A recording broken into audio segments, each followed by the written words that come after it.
Welcome, everybody, to the latest of NCP Digital Family Office's webcasts. This week, I'm pleased to be hosting, along with our Chief Operating Officer, Ovi Shiopo, who has been with us for just about as long as I have. And our special guest today is Chantelle Schieven, who is a macroeconomist and econometrist at Capitalight Research, a boutique independent research firm located here in Canada. Just before we get started, just a quick disclaimer that nothing we talk about today should be construed as investment advice. We don't know your personal situation and therefore are not in a position to offer advice. And but do look upon it as education and entertainment. And maybe a final disclaimer, quoting Yogi Berra, the future is really hard to predict just because it hasn't happened yet. So, Shan- Shan- Chantel, maybe you can just give us a quick background on yourself and Capitalight. Thank you for having me. It's great to be on and always great to talk about economics. We started Capitalight Research actually grew out of Marin Build & Co., which we started back in 2017. Martin Marinbild is pretty well known in the gold market, and I've worked for him for quite a long of years under the Dundee banner. And we covered the gold market and macroeconomic. We were the economist group for Dundee back in the day. So my background is I do things a little bit backwards. So I went up through the banking system. I'm originally from the States and went up through the banking system there, went into investments, and then decided to go back to school when I was, as they called us, mature students.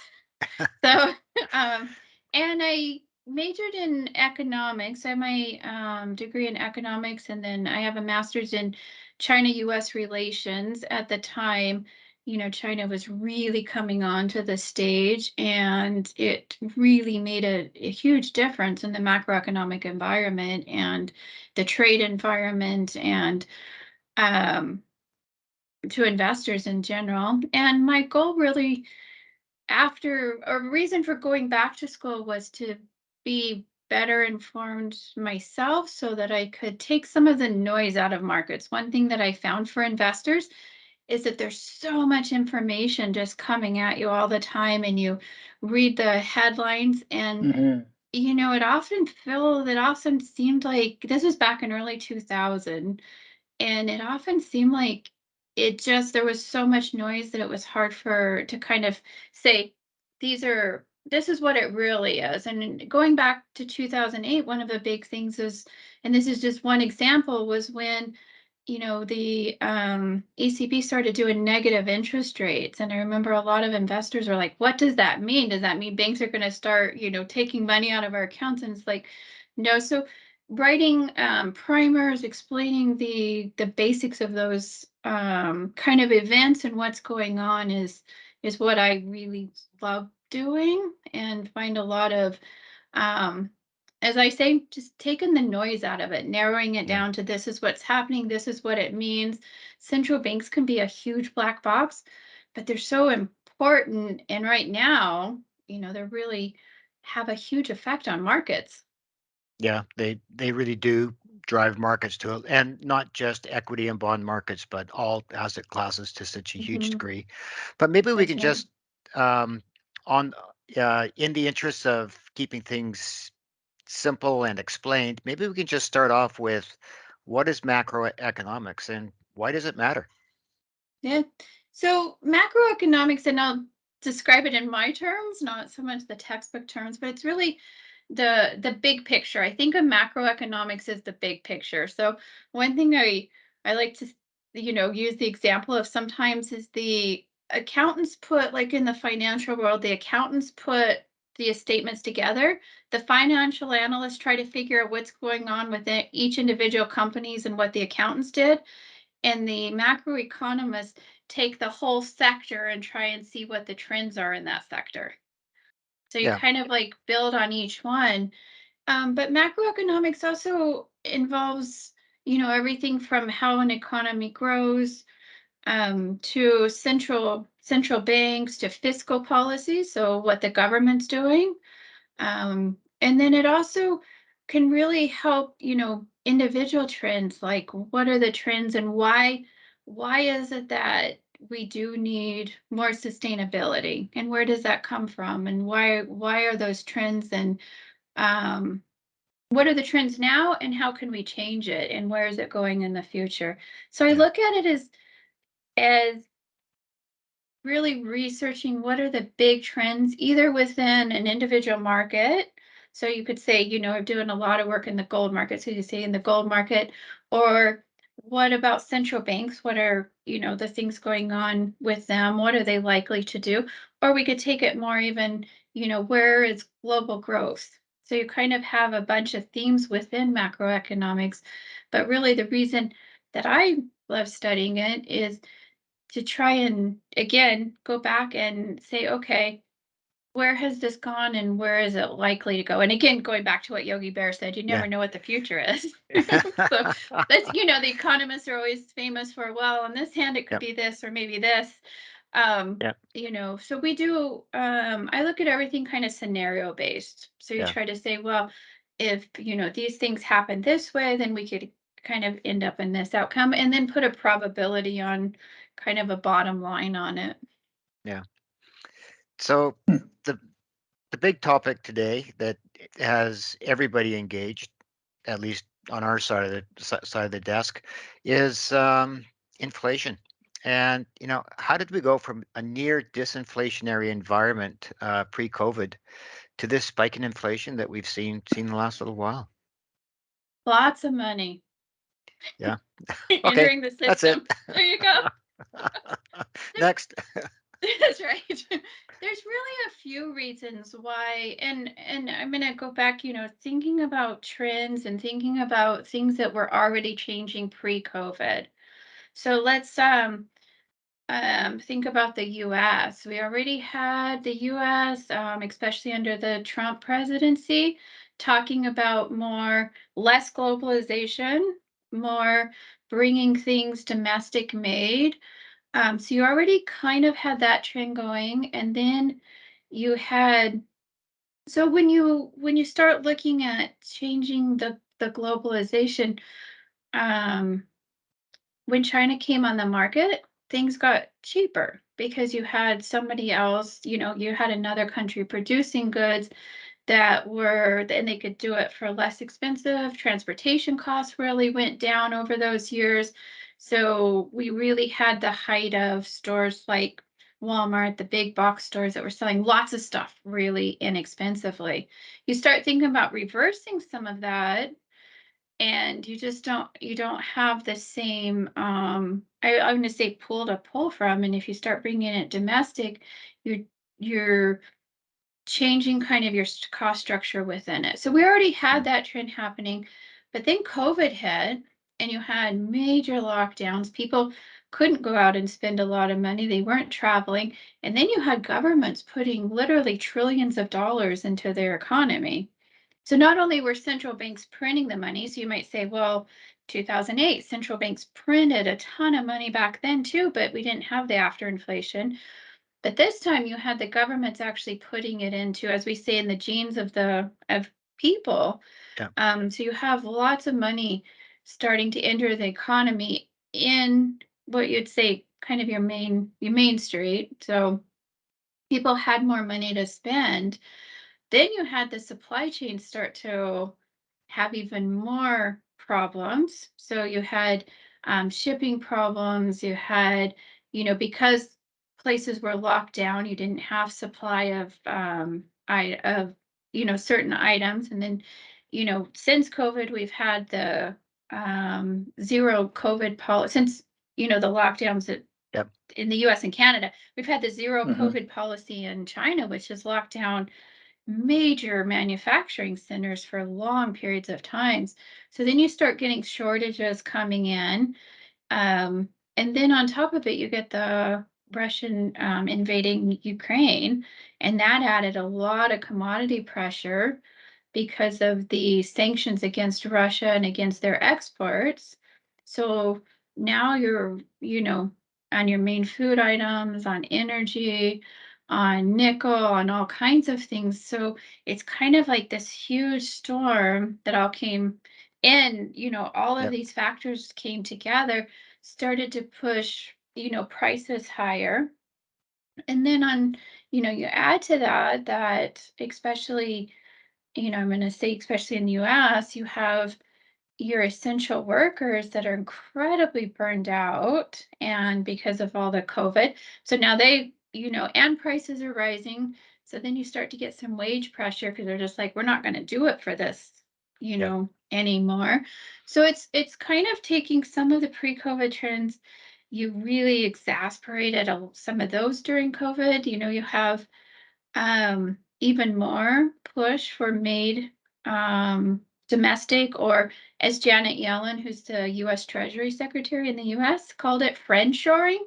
So we want to get all of our raw materials and supplies from friendly countries to US and Canada. Plus, let's add on there that we're also having a change towards sustainable energy, sustainable products, which when you're making a huge change like that, that's inflationary in itself because you're changing your supply structure.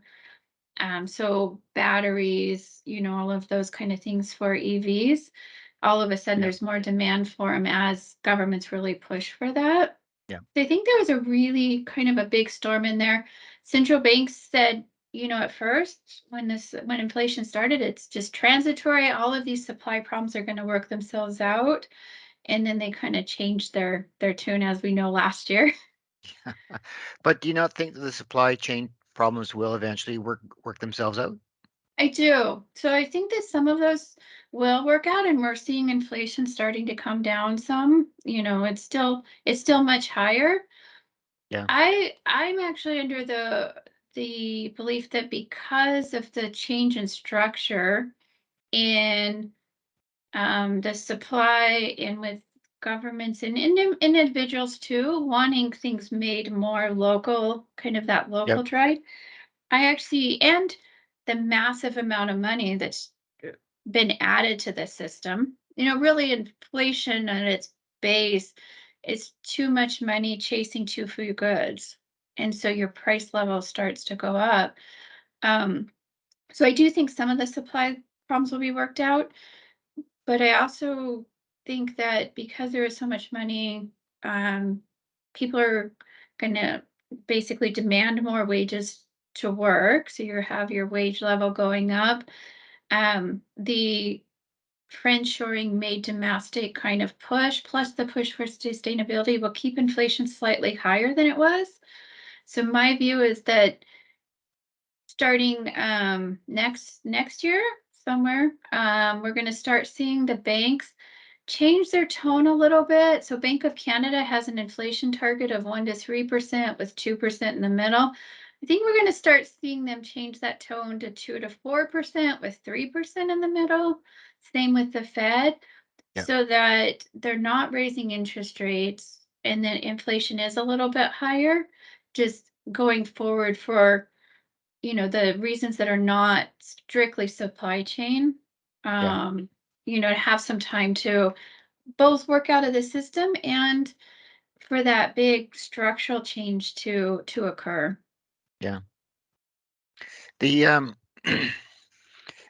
and I see the real danger is in that wage price spiral that we saw, during the 70s and leading up till to when Volcker really brought the hammer down. Um, but do you think today, with the advent of technology, that some of the wage pressure over time will come off? I do. Yeah, I don't think we're gonna see as much of that wage spiral because of technology. I do think, productivity has been down, but I think we'll start to see that increase, and that we will see more technology come in. I mean, even so I live in Victoria, and even here over the last year, I'm actually surprised at how many stores have gone to self-checkout, for example. Like, Yeah. have put them in over the last 2 years, I would say, but especially, there's, more and more there's of the regular places we go, more and more. So that's just one example of ways that you can kinda see the wage shortage and the employee shortage, will be worked out in other ways. I also think, you had a lot of people leave the labor market during the labor force participation rate is quite low.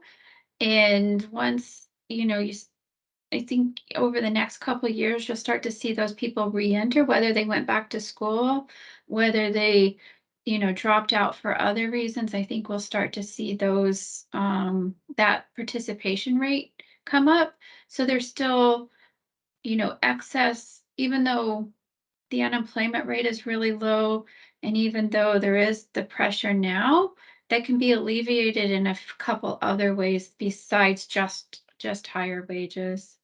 Yeah. Do you on the labor force participation, how much do you think of that is the effect of the boomers retiring and that perhaps COVID accelerated that?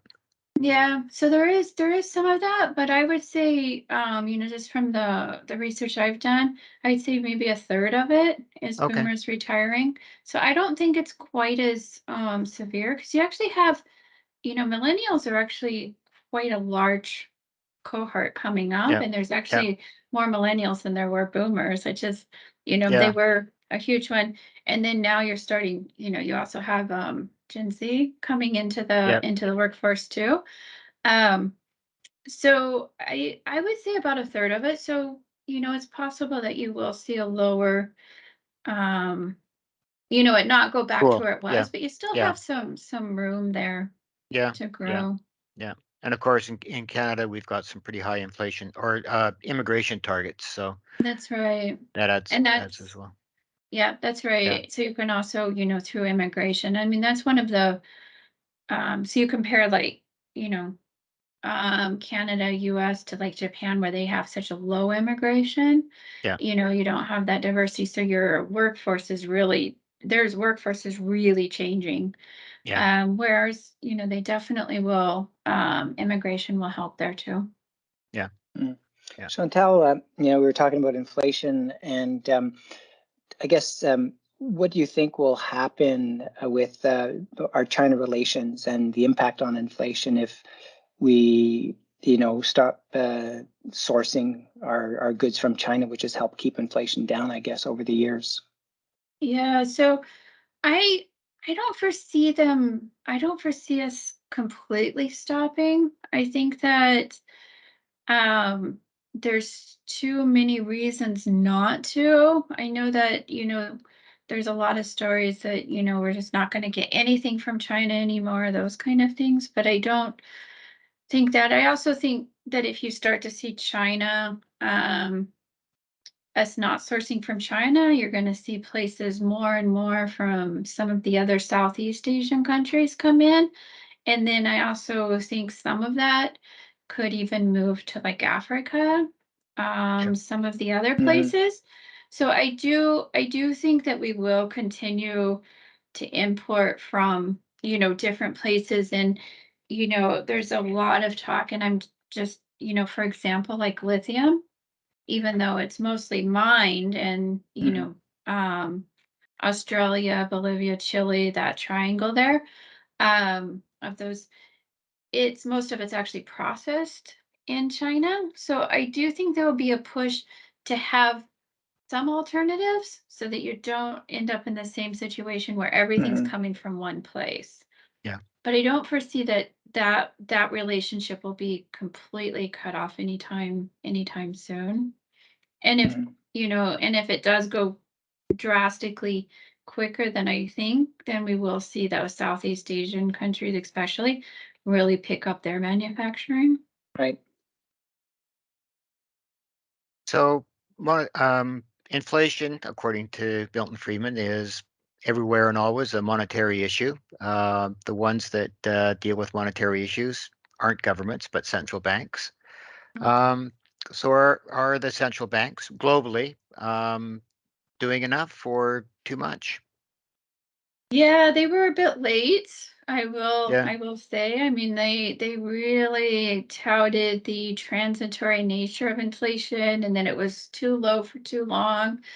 So I think now, watching both, the Bank of Canada, the Bank of England, the ECB, and the Fed, yeah, it feels a little panicky in there. As far as inflation is, yeah, everything. Um, I think they've done enough.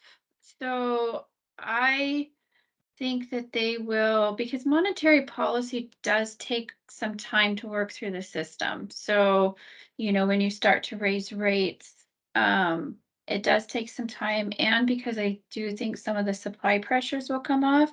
So, one thing about central banks, the way they control inflation is they try to decrease demand, and they do that by raising interest rates, basically. I mean, they cut off the spigot, so they're not yeah, printing or buying bonds anymore, but they're trying to basically um bring demand down to meet the limited supply. They can't control the supply side, so they're doing that way. Um so some of the inflation they can't really, in my mind, control, because it is supply yeah, problems. The part that they can control is that there's so much money and it was so cheap. You could yeah, get a mortgage for 2% or five. yeah, Now you're like five and a quarter, somewhere in yeah, there. Um, so I do think that we're coming to the end of the cycle. So my baseline, again, we do everything yeah, scenario based, yeah, but my baseline is, both banks meet in December, Bank of Canada and the Fed. I think we're going to see one more increase, and then I think next year they're going to kind of hold and see how that plays through. The biggest impact is on, we've seen stocks, of course, yeah, equities decline because of it, but the housing market. And I think that we haven't seen kind of the real down from that. And they want to be a little bit, I think they'll be a little bit more cautious on that side yeah, and making it too expensive. Yeah. They've definitely gotten a lot of criticism yeah, over their policies, but you think about going back to COVID, everything was locked down, everyone was very fearful, and for them not to have done what they, to help really step in and support, could have been worse during that. Yes, I think they were a little late starting to raise rates, but they also wanted to make sure we didn't end up like, back in 2009, where they thought inflation was coming, but then it didn't, and then all of a sudden it just, kept yeah, going on them. yeah. The so should Canadian investors be paying more attention to the Bank of Canada, which of course will affect our own interest rates, or the Fed? Yeah, I would say both, because I had a Yeah, good okay. economist salute On the answer. other hand, On the other hand, that's right. On one hand, yeah, so Bank of Canada sets the short-term rates in Canada, but you also have to remember your prime rate. So a lot of people, if you have a line of credit, it'll be prime plus some percent. Is all based off of, as Bank of Canada raises, prime goes up, usually the same amount. So if they raise 50 basis points, prime goes up. So everybody's lending, borrowing costs go up. Your short-term rates are really based on that. Mortgage rates really follow Bank of Canada. But on the other hand, the Fed, so if you look at like the 10-year yield to the 30-year yield on, like, let's say a Government of Canada bond, that kind of follows the US 10-year a little bit more than it does um, Bank of Canada. And so you'll yeah, see the changes in there. One thing to say on that is the Fed and Bank of Canada cycles are fairly aligned. So if Bank of Canada is raising, generally the Fed is. There have been, there's always caveats to that. Um, so I think, watching both, seeing what's happened. The Fed, the reason that they've become so important is because you think the Fed's kind of thought of the central bank to central banks, because the dollar is still what's considered the reserve currency, which simply means most transactions around the world are still done in US dollars. So when Yeah. you hear that, it's the reserve currency, that's really what they're saying or what it means. So both, the Fed is the one that also, when the Fed talks, the markets move. So Yeah. equity markets. So you really see the correlation between world markets is a lot, it's become pretty tight. So generally, if you have the US markets going down, the TSX also goes down by some Yeah. percent. Although X has actually done, better. So um And that would be our so commodity base. yeah, it's a commodity based. I think that Yeah. the materials, and then also, even though the banks haven't done great, there's a lot of financials in the TSX too. And, as interest rates go up, of course they have more income from loans and those kind of Yeah. things too. And so once that kind of evens out. So yeah, the commodities have really helped the TSX. So for Yeah. sure, Yeah. the higher percent. So I would say, is one, it really, again, it really depends on what your perspective is. If you're looking at mortgage rates, Bank of Canada would Yeah. be way more. But if you're looking kind of long-term investments, equity markets, then the Fed is also, their policies are also very important to Canada. And it's just, also Canada and US have a very tight relationship as far as trade, as far as, mobility, as far as, going back and Yeah. forth, all of that. And so that's, the economies are a little bit intertwined that way. Yeah. The of course, one of the big changes in for central banks since the financial crisis of 2008 has been the whole idea of quantitative easing and now quantitative tightening, That's right. which in previous financial dislocations they haven't used. Mhm. So that does change the dynamic of what they're doing. Although I guess at the end of the day, it is all pushing on a string as they try and get stuff under control. Right, right. But Yeah. one of the things I just add on that is I agree, at the end of the day it's kind of all the same, but you think about, the quantitative tightening. So that means the Fed basically and the Bank of Canada, when the 2008 hit, they have their balance sheet and they kind of had kept them fairly level all before that. 2008 and the financial crisis, in order to help support markets because they were already at the lower bound. Plus, you had major financial institutions that were kind of on the verge of failing, especially in the US. And Lehman Brothers, when it failed in September 2008, really set off what they called a whole liquidity counterparty risk um, Yeah. fear through the market. So is what especially the Fed did, is created all these programs to basically go in and put backstops so that they could stop, the markets from declining and make sure that institutions didn't fail simply because of the fear. Yeah. So they engineered a bunch of stuff, but they hadn't done that before. But one of the things that it does now that they're doing, and then again, when COVID hit, the Bank of Canada and the Fed went in and bought a bunch of government bonds to help keep interest rates down, to help support Yeah. both governments and the economy during COVID. So their balance sheets, I think worldwide, it was like 15 trillion Yeah. dollars that they added. The ECB did it, the Bank of England, all of these banks just bought all of these assets basically to help support markets. Well, now they've got to roll those off or, Yeah. try and take them Yeah. off. But they have to be careful because they own so many, especially the Fed, that if they try to do it too fast and there's no buyers, then they've created a real problem Yeah. in the you know, in the bond markets, especially. So, but by them also selling assets along with raising rates, that actually makes it actually kind of compounds rate raising. So even though, you know, the Fed's only raised, you know, rates up to 4.5%, it's actually thought that the proxy Fed and Fed funds rate's a little bit higher because they're also selling these assets off. Yeah.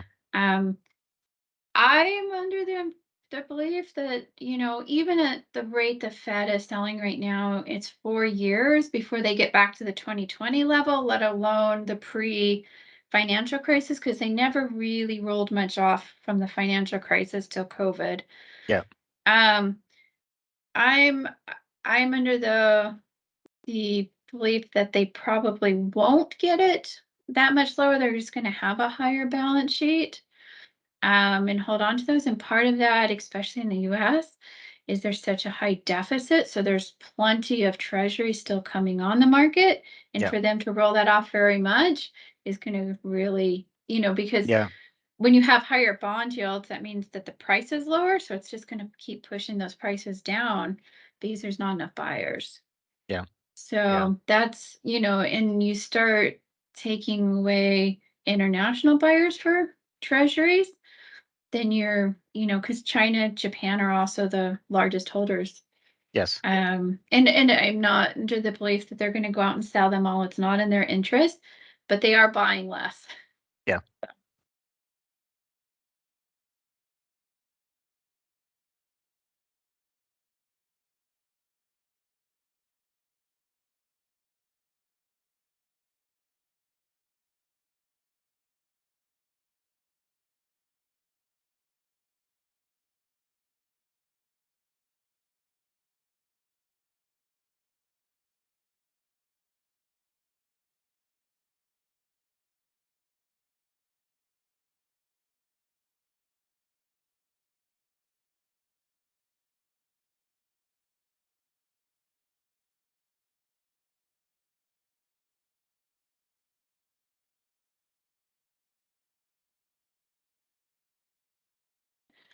Yeah, speaking of balance sheets, individual balance sheets have taken on a lot of debt as well with low interest rates, and especially, I guess, with real estate prices being so low, so they've taken on big mortgages. And now with rates going up, do you think it's going to have a bigger impact on individuals as rates go up? Yeah, I think that there's, you know, I just anecdotal from some of people I know that work for, you know, some of the banks, and they're having to call clients and say, Mm-hmm. you know, because a lot of people did variable rates because for 10 years interest rates didn't go up. And so you could get a lower rate.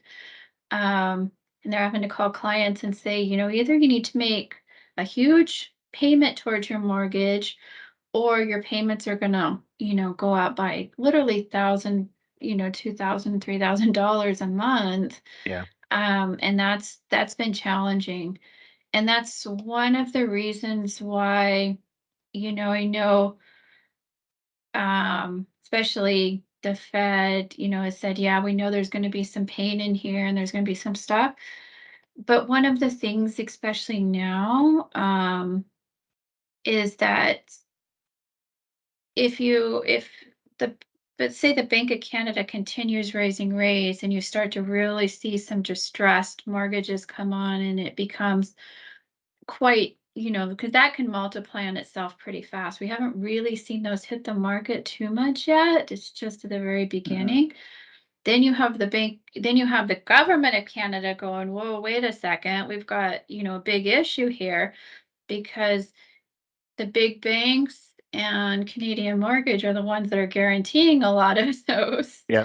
And and then you end up, if the government steps in and says, okay, well, we're gonna put all these programs in so people don't lose their homes, which is important, that, you know, their primary residents don't go because the interest rates are too high. Then you have the two working against each other if the bank is still raising rates and the government's trying to support all of this. And that's one of the reasons why, you know, I really think the housing market, especially Canada, is a little bit precarious there. The prices did get so high.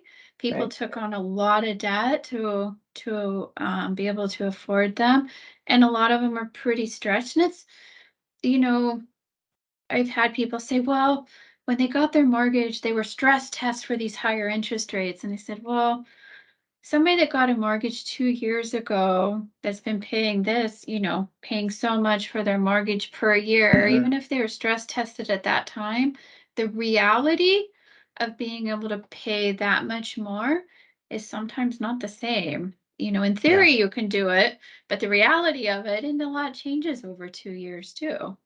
Right. Well, that's So I do think that is one of the main things, especially, Canada, but even in the US. The other thing you had was a lot of investors come in and suck up all these houses. And now you're starting to hear that they're like, wait, we got to sell them off because same reason. The yeah, interest rates are just going up too much. yeah, So, yeah, yeah. Yeah, it'll be interesting to see where housing affordability goes because, of course, while prices have come down, one of my mantras forever has been that the real price of a house is what the monthly mortgage payments are, and if even though mm, the price may have come down even 20 or 25%, if your interest rates have gone up 3, 4, 5%, your monthly payments have probably gone up, and that's right. it's going to be so. It'll be interesting to see where that balancing point comes. That's right. And also just your pre-qualification. So people that Yeah, were, at 2.5% interest were qualified for, $1 million mortgage. Now, I don't have the exact figures right here, yeah, but would now only be able to afford, 900,000 because of exactly that, your yeah, payments. So, the lower prices are really just offsetting that.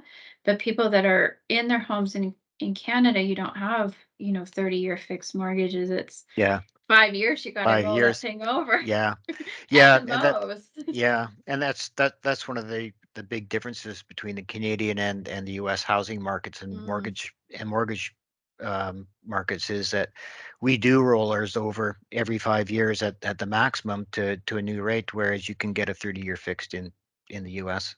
that's right. Yeah, yeah. Next question. Mhm. Um, Inflationary periods usually, not always, but usually end with a whimper called a recession. What's the Mhm. probability? Everybody wants to get that magical soft landing, and I don't expect a forecast, but maybe just the usual economists on the other hand, but maybe a range of probabilities and severity.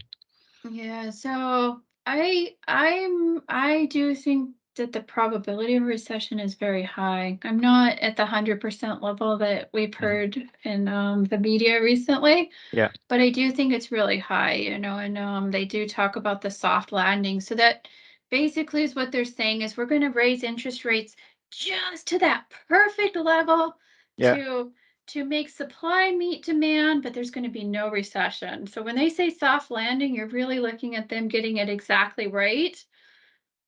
Well, the probability of that, I'll say, is like very small. So if they yeah, don't get it right, then either inflation stays really high, or we have recession, or in the hopefully not case, you have both, where you have high yeah, inflation and recession, which is yeah. kind of in my mind, the worst outcome. Well, that was the Um, 1970s that was experience, the wasn't it? 19. That's right. So you Yeah, had high inflation, high unemployment, no growth. Like it was yeah, just a kind of a stalled yeah. situation. Stagflation. Um, yeah, the Korea stagflation. But um, so I do think that we will, in a recession is, defined by 2 quarters of negative GDP growth. So it means that your economy's not growing anymore. So that means you've stifled demand, basically a little Yeah, bit too much. Um, I do think it's high. I think that the soft landing idea is a little bit. There's only been twice really that they through tightening cycles since the 1970s that they have had a what they called a soft landing, and those were under a bit different circumstances. And one, we're raising rates so steeply, and people are already starting to feel that those increases plus the inflation on top of it. My thought is I'm kind of in that in this day and age, and with the way governments and central banks work now, and with voters being as vocal as they are, that the severity isn't going to be as deep, because the government or the central banks are going to step in and support the markets. Yeah. And especially, I would venture to say in the housing market. I don't think we're going to see, the real HUD, like, in the US you had in the early 1990s, late 80s, but they called the HUD crisis, where you had tons and tons of foreclosures on houses and such. Excuse me. I just got a tickle in my throat.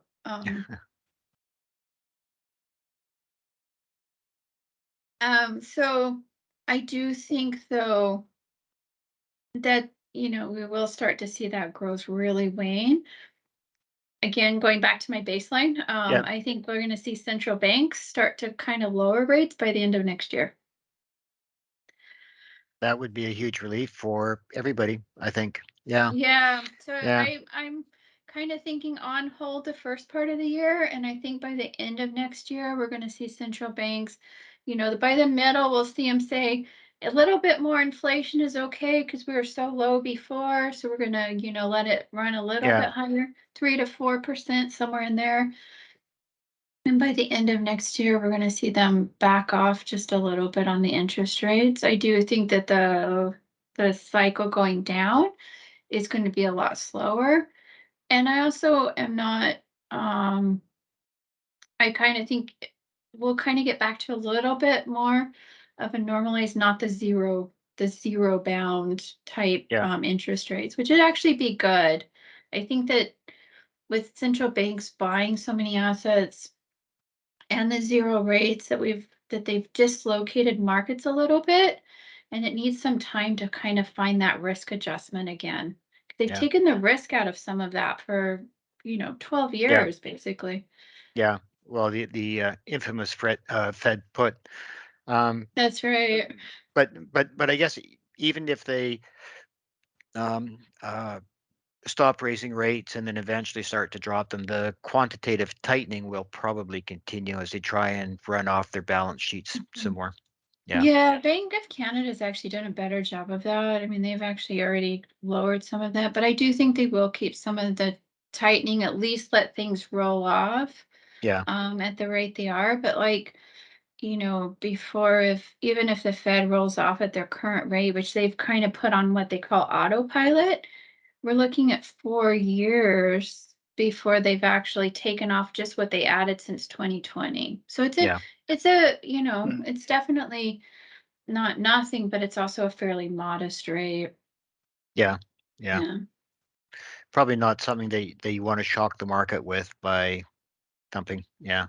No, Yeah. no, and I think, that is one concern, if I can, put out there, one concern is that you don't want your bond markets, especially your government bond markets, to run into liquidity problems, or to run into, any type of crisis type situation. Yeah. And there's a lot of talk about that in some of the bond markets, like in Europe. Italy Yes. has a huge amount of debt, and the euro is a very unique situation because they have the monetary combined, but not the fiscal.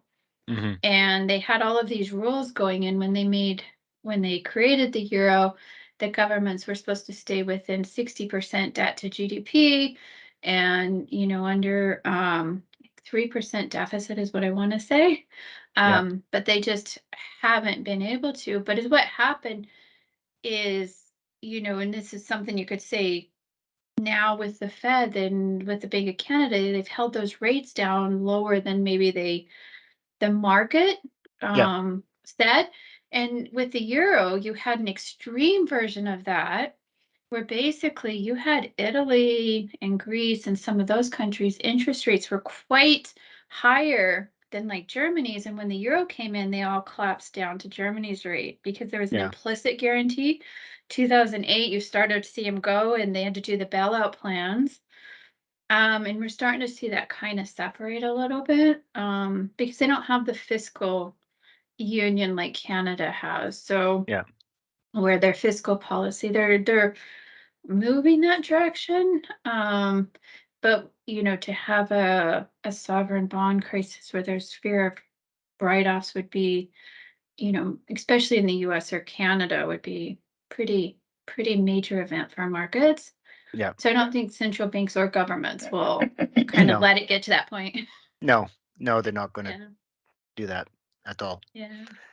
Given Um, that last week there was essentially no change in the Senate or the House, which I guess was a surprise, does that mean it's Right. more business as usual now? And is that positive?